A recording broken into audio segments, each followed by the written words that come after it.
Good morning, everyone. Today we are going to discuss another important method in language learning or language teaching, that is audiolingual method. आज के इस lecture में हम discuss करेंगे कि audiolingual method क्या होता है, ऑडियोलिंगुअल का मतलब क्या है, और इसके साथ साथ हम डिस्कस करेंगे टेक्निक कौन सी यूज़ होती है इस मेथड के अंदर, इस मेथड के प्रिंसिपल्स क्या होते हैं, कैरेक्टरिस्टिक्स क्या है इस मेथड की, और लास्ट में हम डिस्कस करेंगे कि इसके मेरिट्स या डीमेरिट्स क्या है। तो चलिए हम स्टार्ट करते हैं कि ऑडियोलिंगुअल मेथड असल में होता क्या है। This method is based on the principles of behaviour psychology. Behaviour psychology के प्रिंसिपल पर बेस करता है कि लैंग्वेज एक हैबिट फॉर्मेशन है। ठीक है, it is a structure based approach होती है।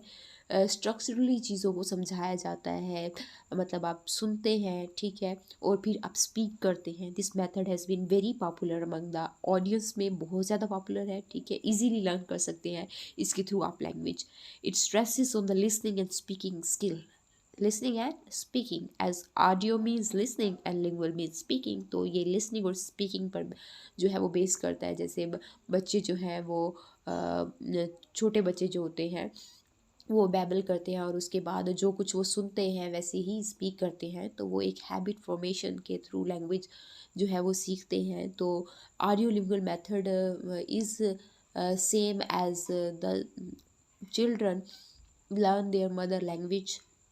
This method is based on behavioristic theory and structural approach है इसमें। Principles of audio lingual method के प्रिंसिपल्स कौन से हैं? मेन प्रिंसिपल्स है लैंग्वेज फॉर कम्युनिकेशन, ठीक है, कम्युनिकेशन के लिए क्योंकि लैंग्वेज को सीखना है तो फिर आप ऑडियो लिंगुअल मेथड के थ्रू सुन सकते हैं, या आप ऑडियो लिंगुअल मेथड के थ्रू जो है वो लैंग्वेज को सुनकर जो है वो लर्न कर सकते हैं। ठीक है, अगर कम्युनिकेशन के लिए आपको लैंग्वेज को लर्न करना, अगर आप English as a spoken use कर रहे हैं तो तब आप ऑडियो लिंगुअल मेथड के थ्रू जो है वो इंग्लिश को लर्न कर सकते हैं। सबसे बड़ा इसका जो प्रिंसिपल है वो ये है, कम्युनिकेशन के लिए लैंग्वेज को यूज़ करते हैं। The main aim of this method is to prepare learners for the communication. ठीक है, जैसे कि आप जो है आइल्स करते हैं उसमें कम्युनिकेशन के लिए, या टॉफल करते हैं उसमें आप कम्युनिकेशन के लिए आपको इंग्लिश लैंग्वेज सिखाई जाती है।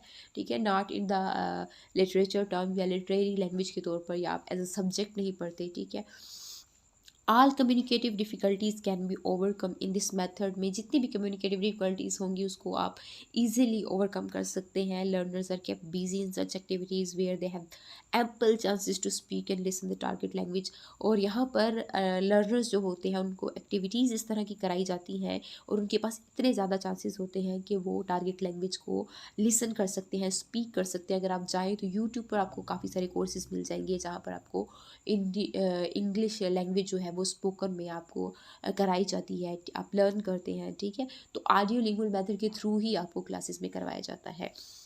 उसके बाद दूसरा जो इसका प्रिंसिपल है that is behavioristic theory, behavioristic approach. This method is based on behavioristic theory. According to this method learning of language is an other name of habit formation. Habit बना लें कि आपको लैंग्वेज को लर्न करना है, इस just for fun. ठीक है, according to this theory stimulus and reinforcement are necessary. Stimulus देना बहुत ज़्यादा ज़रूरी है, ट्रिगर करना बहुत ज़्यादा ज़रूरी है स्टूडेंट्स को, और उसके साथ ही साथ इंकरेजमेंट जो है वो इसका सबसे बड़ा प्रिंसिपल है। स्टिमुलस में भी वर्बल नॉन वर्बल स्टिमुलस दे सकते हैं, वर्बल स्टिमुलस दे सकते हैं। Positive reinforcement have the learners to develop correct habits. अगर आप उनको पॉजिटिवली इंकरेज करेंगे, ठीक है, अगर वो मिस्टेक भी कर रहे हैं तो पॉजिटिवली इंकरेज करके उनकी मिस्टेक्स को आप करेक्ट करने की कोशिश करते हैं, तो इससे उनमें एक जो है वो डेवलप होगी correct habit to learn language, to speak in English. ठीक है, learners should not commit mistakes, और इस तरह से लर्नर्स को जो है इस ऑडियो लिंगुअल मेथड में लर्नर्स जो हैं उनका जो मिस्टेक का लेवल होता है, मतलब वो मिस्टेक्स जो करती हैं वो भी कम हो जाती है, क्योंकि वो जैसे ही नेटिव लैंग्वेज को सुनते हैं वैसे बोलने की कोशिश करते हैं। Next stress on structure, structure पर ज़्यादा स्ट्रेस किया जाता है। This method is based on structural approach. Structure of grammar is emphasised. Grammar अच्छे से आपको कराई जाती है, ग्रामर के स्ट्रक्चर पर आपको फिलर्स कराए जाते हैं, डिटर्मिनर्स कराए जाते हैं, आपको एडजेक्टिव्स बताए जाएंगे, एडवर्ब्स बताए जाएंगे। तो ग्रामर के स्ट्रक्चर पर बहुत ज़्यादा जो है वो बेस किया जाता है, या उस पर स्ट्रेस किया जाता है ऑडियो लिंगुअल मेथड में। लर्निंग इन नेचुरल वे में लर्न करें, किसी भी लैंग्वेज को मज़े मज़े में लर्न कर लें। As a learner learns his native terms, जैसे नेटिव टर्म्स को हम सीख जाते हैं। He can also learn target language, इसी तरह वो टारगेट लैंग्वेज को भी इजीली लर्न कर सकता है अगर वो नेचुरल वे में चीज़ों को देखने की कोशिश करे, कॉम्प्लिकेटेड वे में ना जाए, ठीक है। इंग्लिश जैसे कहते हैं कि शॉर्ट है, स्वीट लैंग्वेज है, तो शॉर्ट और स्वीट समझ कर उसको नेचुरल वे में लर्न करने की कोशिश करे। Audiolingual method tries to provide real situations provide करता है, ठीक है। Much time is utilised in doing practice in target, अगर टारगेट लैंग्वेज को प्रैक्टिस कर रहा है तो आपको ज़्यादा से ज़्यादा टाइम की ज़रूरत होती है, ठीक है। तो आपके मोस्टली जो कोर्सेज कराए जाते हैं आपको लैंग्वेज, स्पोकन लैंग्वेज के लिए, वो आपके मोस्टली कोर्सेज वो 6 मंथ से लेकर जो है वो ईयर्स तक के होते हैं। Repetition is done by several times, repeat किया जाए बार बार उसको, और फिर उससे आपको याद हो जाता है। No use of mother tongue, फिर यहाँ पर नेसेसरी कर दिया जाए और आप जो है वो रिस्ट्रिक्ट कर दें उस लर्नर को कि वो मदर टंग को यूज़ ना करे। Mother tongue is avoided to possible extent, जितना पॉसिबल हो सके मदर टंग को जो है वो एक्सक्लूड किया जाए, but if it is necessary minimum use of mother tongue is allowed, और अगर ज़रूरी भी है उसके लिए, ठीक है, कि ताकि उसका इंटरेस्ट बना रहे, तो उसके लिए आप मिनिमम मदर टंग को जो है वो यूज़ कर सकते हैं।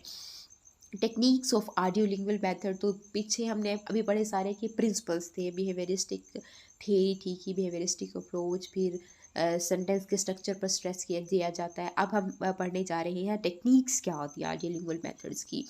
सबसे पहली टेक्निक है प्रेजेंटिंग द डायलॉग, मतलब आप डायलॉग के ज़रिए बात करना शुरू कर दें। अगर टीचर भी क्लासरूम में आ रहा है तो वो डिस्कशन ऐसे स्टार्ट करे कि वो एक दो लोगों के दरमियान में जो है वो डायलॉग स्टार्ट करा दें, दो स्टूडेंट्स के दरमियान में, ताकि वो जैसे सपोज़ करें कि एक को टीचर बना दे, एक को स्टूडेंट बना दे, एक को जो है वो गेस्ट बना दे, फिर शॉपकीपर बना दे, कस्टमर बना दे। इस तरह जो है वो डायलॉग की फॉर्म में अगर प्रैक्टिस कराई जाए तो उससे जो है वो स्पीकिंग स्किल्स और लर्निंग स्किल्स जो है वो इन्हेंस होती है। The teacher enters the classroom and speaks in the target language and he directs us to at the picture of the chart और बुक, फिर वो बोर्ड पर लगी हुई पिक्चर को या चार्ट को या बुक की तरफ डायरेक्ट करे in English, and this pictures are helpful in what way is being talked about in a dialogue. अगर हम जो डायलॉग में बोल रहे हैं वही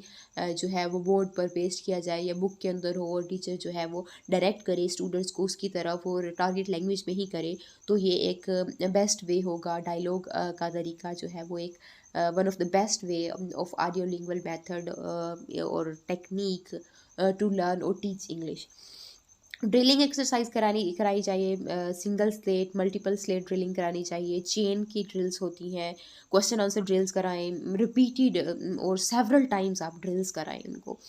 new structures are drill many times as possible, और नए नए स्ट्रक्चर जो होते हैं जैसे लैंग्वेज में चेंजेस आती है, न्यू वर्ड्स जो कॉइन्स होते हैं उनकी भी कंटिन्यूसली ड्रिल्स करानी चाहिए।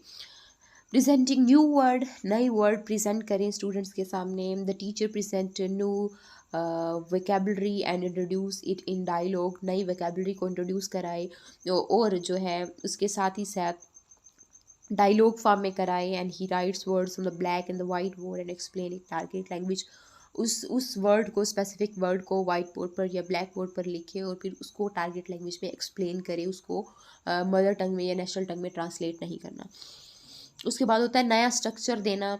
The teacher selects an unfamiliar structure and he writes it on the board, class repeats it many times, the teacher explain about the structure without telling any grammatical term. आप structure लिखते हैं, ठीक है, उस structure को explain करें, और grammatical terms आप बताने की कोई ज़रूरत नहीं होती इसमें, कि आप बताएं कि यहाँ पर पास्ट टेंस है तो V2 आ रहा है, फिर आपको डिटर्मिनर्स, फिर आपको प्रपोजिशन, एडजेक्टिव, एडवर्ब्स, कंजक्शंस, ये सारी चीज़ें बताने की कोई ज़रूरत नहीं होती। आप सिंपली जो है उनको एक अनफेमिलियर स्ट्रक्चर से पढ़ाएं। He may try to show the meaning by putting the structure into the context में उसी स्ट्रक्चर को रख कर आप मीनिंग्स को समझा सकते हैं, ठीक है, अगर आपने वोकैबुलरी समझानी है या नया स्ट्रक्चर को भी समझाना है लैंग्वेज का।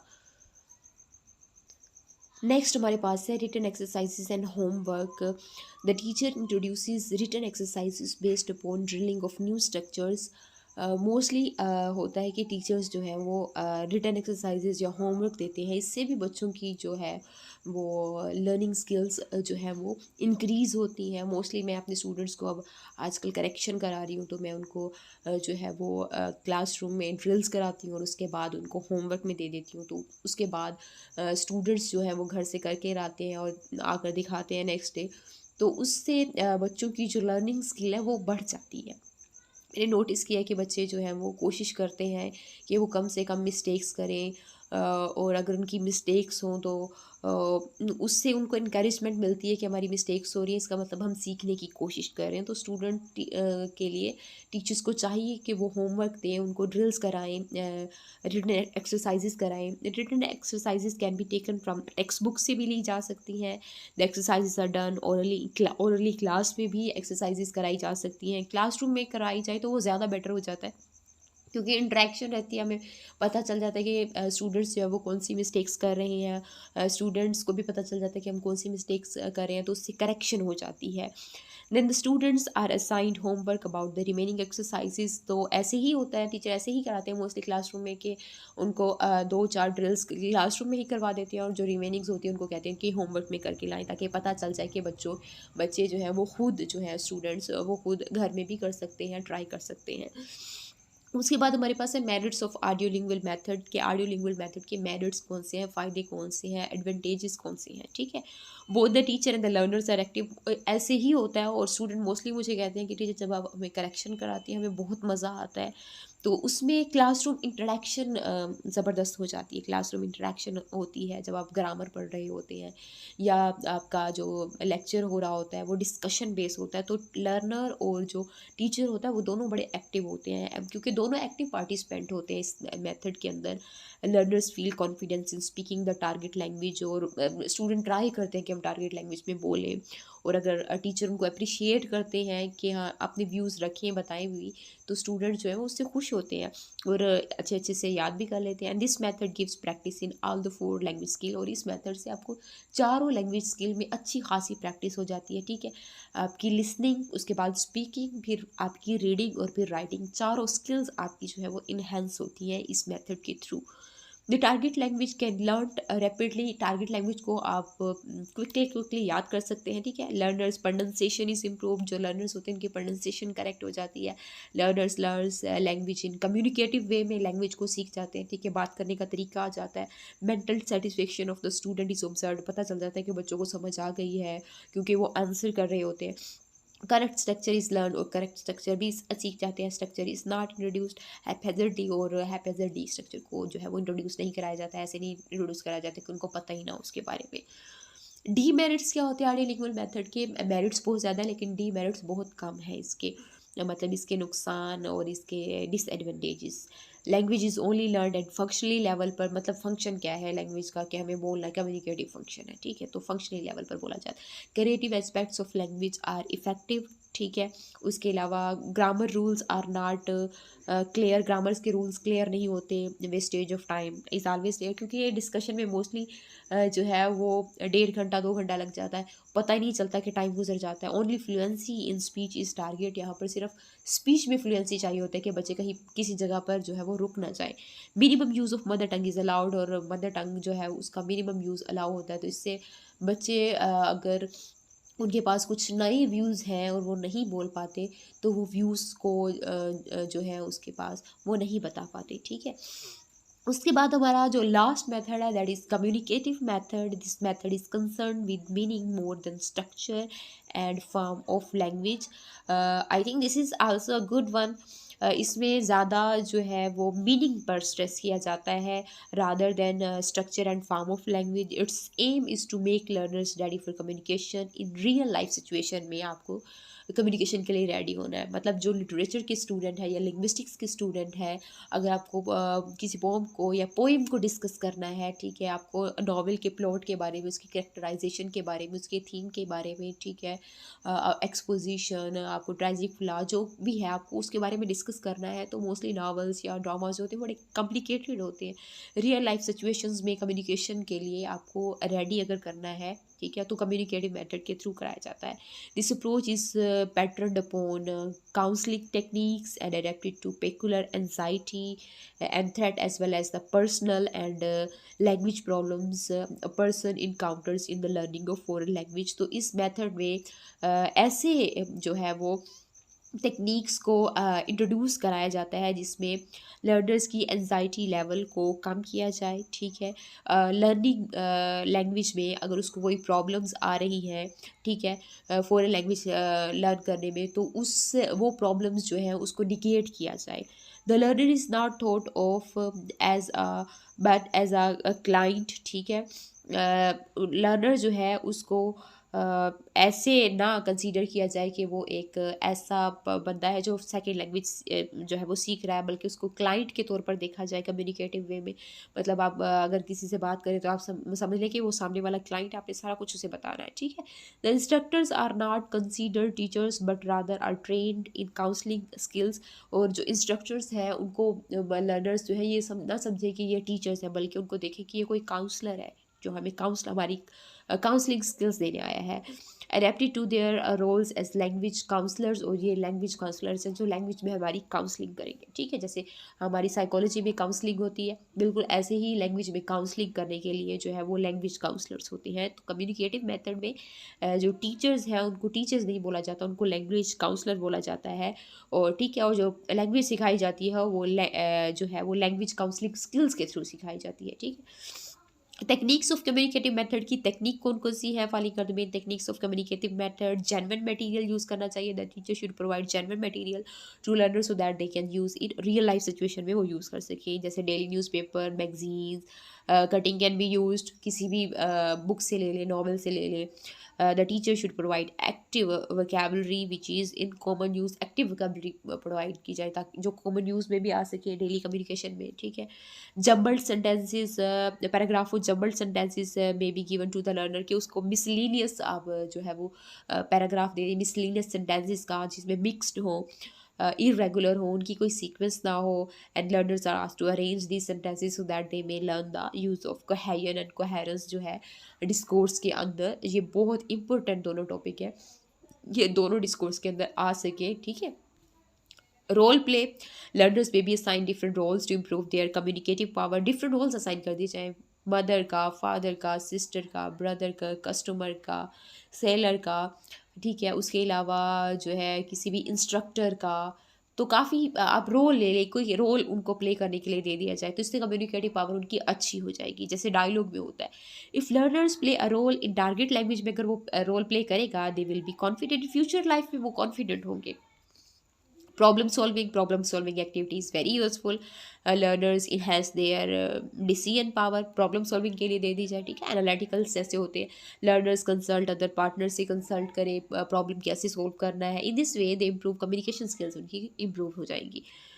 तो आज हमने डिस्कस किया डिटेल में ऑडियोलिंगुअल मेथड क्या होता है, उसकी characteristics, principles, techniques, merits, demerits, और लास्ट में हमने डिस्कस किया कम्युनिकेटिव मेथड क्या होता है, इसकी टेक्निक्स क्या है, मेरिट्स क्या है, डीमेरिट्स क्या है।